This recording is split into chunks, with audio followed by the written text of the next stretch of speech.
பழி எடுக்குதா பஞ்சூர்லி ஆவி, காந்தாராவை கதறவிடும் மரணங்கள், பெங்களூருவை தாண்ட மாட்டாங்க பாய் என்று பரிகாசம் செய்யப்பட்ட கன்னட சினிமாவை பான் இந்தியா அளவில் தெரிக்கவிட்ட படைப்புகளில் ஒன்று காந்தாரா.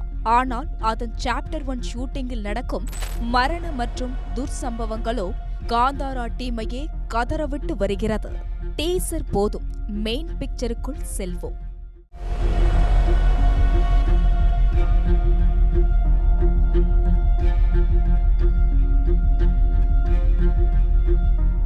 நீங்களும் ஒரு அரசு ஊழியராக உங்கள் எதிர்காலம் சிறப்பாக அமைய உங்கள் வழிகாட்டியாய் the Mount study center Tiruvallur. Training program for UPSC, TNPSC, TNU, SRB, TET, RRB, SSCL ranking. தென்னிந்திய சினிமாக்களில் கன்னட மொழி சினிமா மட்டும் பல காலமாக கடைசி இடத்திலேயே இருந்து வந்தது. இதெல்லாம் KGF மற்றும் காந்தாரா வரும் வரையில்தான்.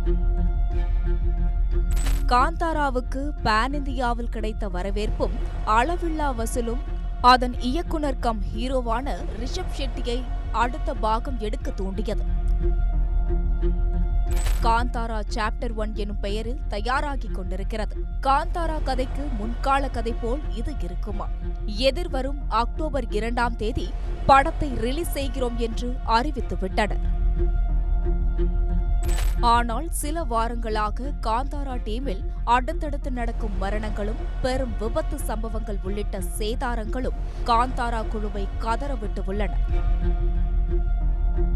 என்ன நடந்தது? கன்னட சினிமா செய்தியாளர் பெங்களூருவை சேர்ந்த அஸ்வின் ஜெயந்திடம் கேட்டோம்.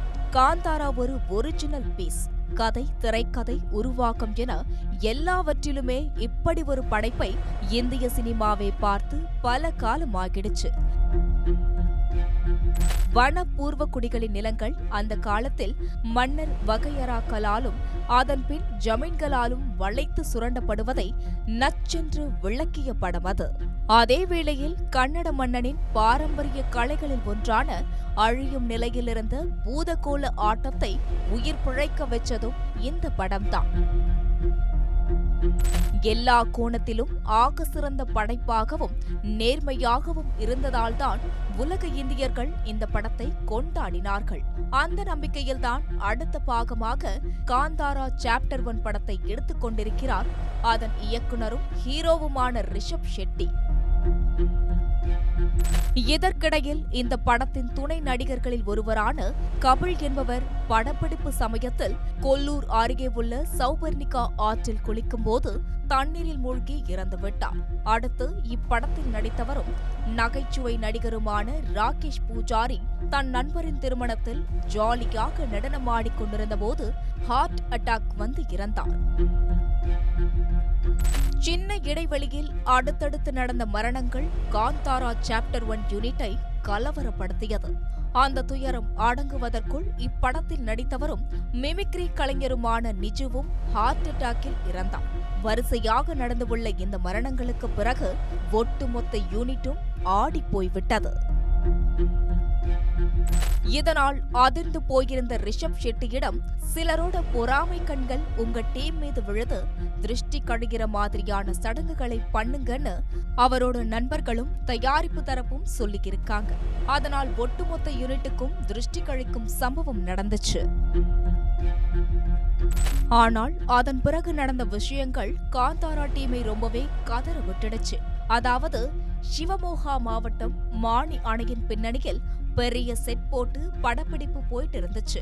ரிஷப் ஷெட்டி உள்ளிட்ட சுமார் 30 பேர் ஒரு படகில் பயணித்து ஷூட் பண்ணிட்டு இருந்தாங்க. அப்போ திடீர்னு மிக பயங்கரமா காற்றடிக்க படகு அங்கும் இங்குமாக ஆடி கவிழ்ந்துடுச்சு. எல்லோருக்குமே நீச்சல் தெரிஞ்சு இருந்ததாலேயும் மத்தவங்க உதவியோட மலமலன்னு தப்பிச்சுட்டாங்க. இந்த சம்பவத்தால ஒட்டுமொத்த டீமோ ஆடி போயிருக்கும் நிலையில தான் பஞ்சூர்லி தெய்வத்தின் கோபம் தான் காந்தாரா யூனிட்ட பழி வாங்குதுன்னு கன்னட பகுதியிலிருந்து ஒரு தகவல் தீயா பரவ கலங்கி நிக்குது காந்தாரா டீம். கர்நாடக மாநிலத்தின் துளு நாட்டு பகுதிகளான தெட்சிண கண்டனம், உடுப்பி பிரதேச மக்களால் ஆடப்படும் பாரம்பரிய ஆட்டத்தின் போது வணங்கப்படும் தெய்வம்தான் பஞ்சூர்லி. ஆண் காட்டுப்பன்றி குட்டியின் தெய்வீக ஆவிதான் இந்த தெய்வம். காந்தாரா படத்தின் முதல் பாகத்தில் இந்த பஞ்சூர்லி தெய்வத்தை காட்டியிருப்பாங்க. ஆனால் தங்கள் தெய்வத்தை கமர்ஷியல் சினிமாவில் கொண்டு வந்து காசு பண்ணிட்டதா அப்பவே கிராம மக்கள் கொதிச்சாங்க. இப்போ அடுத்த படத்திலும் பஞ்சூர்லி பன்றி ஆவியை காட்ட போறாங்களாம். பஞ்சூர்லி ஆவிக்கு முறையான வழிபாட்டு நடத்தி சங்கேத வார்த்தையில் அதன் ஒப்புதலை படப்பிடிப்பு யூனிட் பெறாத காரணத்தாலும் ஹீரோயினோடு ஹீரோ நெருக்கம் காட்டும் காட்சிகள் இருந்ததால் தீட்டான ஒரு கதையில் தெய்வீக ஆவியை காட்சிப்படுத்தியதாலும் அந்த தெய்வீக ஆவி கோபத்தில் உயிர்காவு வாங்குவது ஆவியை சாந்தப்படுத்தாவிட்டால் இன்னமும் இன்னல்கள் தொடரும்னு கிராம மக்கள் சொல்றாங்க. இவ்வளவு சோதனைகள் தடைகள் தாண்டி எப்படித்தான் வந்து நிற்க போகுதோ சாப்டர் 1 தெரியல என்று முடித்தார். காந்தாரா தயாரிப்பு தரப்பில் கேட்டபோது அவினாஷ் என்பவர் படப்பிடிப்பு எந்த பிரச்சனை இல்லாமல் அருமையா நடந்துட்டு இருக்கு, மிக சிறப்பாக படம் உருவாகிட்டு இருக்கு. ஆனா சிலர் ஏன் எங்களை வச்சு வதந்திகளை கிளப்பி விடுறாங்கன்னு தெரியல. இயல்பா நடந்த மரணங்களை படத்தோட முடிச்சு போட்டு பேசுறாங்க. எங்கள் படத்தில் நடிக்காத நடிகரை இதில் நடிச்சதா பொய் பேசுறாங்க. அணைக்கட்டில் அதிக காற்றினால் படகுகள் ஆடியத விபத்துங்கிறாங்க. கேமரா தண்ணீரில் மூழ்கிடுச்சுன்னு வாட்ஸ்அப்ல பரப்புறாங்க. இந்த நெகட்டிவ் பேர் வழிகளுக்கு என்ன வேணும்னே புரியல.